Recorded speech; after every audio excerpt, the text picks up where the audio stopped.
Praise the lord pastor. నాతో మాట్లాడుతున్నది దేవుడే అని నేను ఎలా తెలుసుకోగలను? చాలా మందికి అనుమానం ఉంటుంది, వినేది దేవుని స్వరమా లేదంటే నా సొంత ఆలోచన, ఎలాగ నిర్ణయం తీసుకోవాలి, ఎలాగ ముందుకెళ్ళాలి అన్నప్పుడు మొట్టమొదటిగా మీరు గుర్తుపెట్టుకోవాల్సింది ఏంటంటే, దేవుని స్వరం ఎప్పుడు కూడా దేవుని వాక్యానికి విరుద్ధంగా ఉండదు. ఏదైనా స్వరము ఆ వాక్యానికి విరుద్ధంగా ఉంటే అది దేవుని స్వరము కాదు. రెండవది, దేవుడు మనకు పరిశుద్ధాత్మ దేవుణ్ణి ఇచ్చాడు. ఆయన మనకు గైడ్ అంట, మనకు నడిపించడానికి ఆత్మను ఇచ్చాడు.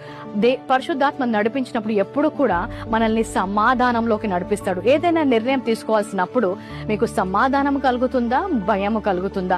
సమాధానం కలుగుతుందా, ఆందోళన కలుగుతుందా? సమాధానం అయితే ఆత్మ యొక్క నడిపింపు, భయం అయితే ఆత్మ యొక్క నడిపింపు కాదు. మూడోది, దేవునితో ఉన్న సంబంధము ద్వారా మీరు ఆ స్వరాన్ని గుర్తుపెట్టుకోగలుగుతారు.